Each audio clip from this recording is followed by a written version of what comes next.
Bonjour tout le monde et bienvenue sur le permis belge. Leçon du jour, on parle des zones lentes. Zone 30, zone résidentielle, zone piétonne, rue scolaire. Il y a plein de zones différentes avec des vitesses différentes. Et à l'examen, c'est un sujet qui revient tout le temps. En quelques minutes, tu vas connaître chaque zone et sa vitesse. C'est parti. 30 km par heure. Bienvenue à Bruxelles. Depuis janvier 2021, la quasi-totalité de Bruxelles est limitée à 30. Sauf si un signal de vitesse indique autre chose, bien sûr. Un des pièges préférés à l'examen théorique, le signal « endroit spécialement fréquenté par des enfants ».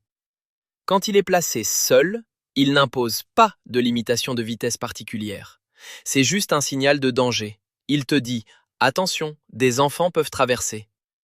Par contre, si ce signal est accompagné d'une zone 30, là oui, le 30 km par heure s'applique. Sur un dispositif surélevé, la vitesse maximale, c'est 30 km par heure. Sur un cassis ou dos d'âne, on adapte sa vitesse en fonction des circonstances. Sur un dispositif surélevé, il est interdit de s'arrêter, de stationner et de dépasser un véhicule à moteur. Par contre, tu peux dépasser un cycliste, un cavalier ou une trottinette. C'est autorisé. En fait, la différence entre les deux, c'est que pour le signal avec une bosse, c'est un dispositif surélevé. Le signal avec deux bosses, c'est un cassis ou dos d'âne, une imperfection de la route. C'est pas la même chose. Par rapport à la zone résidentielle ou zone de rencontre, il faut savoir que les piétons peuvent utiliser toute la largeur de la voie. Les conducteurs ne peuvent ni les mettre en danger, ni les gêner, et doivent s'arrêter au besoin. Mais attention, ils ne doivent pas entraver la circulation sans nécessité. Au niveau de la vitesse, c'est maximum 20 km par heure. Le stationnement est autorisé à gauche et à droite si des emplacements de stationnement sont prévus pour. En gros, un marquage au sol ou un signal qui l'autoriserait. La zone piétonne.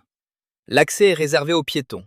Tu ne peux donc pas y circuler en voiture, c'est interdit.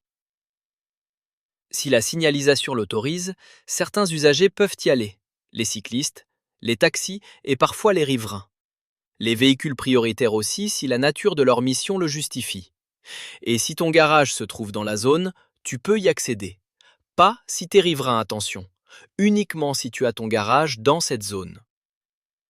Si tu es autorisé à y circuler, alors la vitesse est limitée à l'allure du pas. C'est environ 5 à 6 km par heure. Un des pièges classiques d'examen. Tu ne peux pas entrer en voiture dans une zone piétonne juste pour déposer quelqu'un. Un taxi non plus ne peut pas entrer pour t'y déposer. Bien sûr, sauf si une signalisation spécifique l'autorise.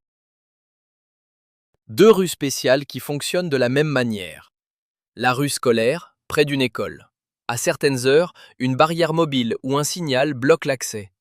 Pendant la fermeture, seuls les piétons, cyclistes, riverains et véhicules prioritaires peuvent y circuler. La vitesse, c'est l'allure du pas, 5 à 6 km par heure. La rue réservée aux jeux, c'est le même principe. Les jeux sont autorisés, les piétons utilisent toute la voie.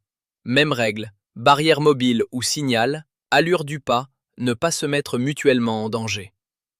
Vous l'aurez compris, ces deux signaux ont quasi les mêmes règles à respecter. Petit résumé rapide.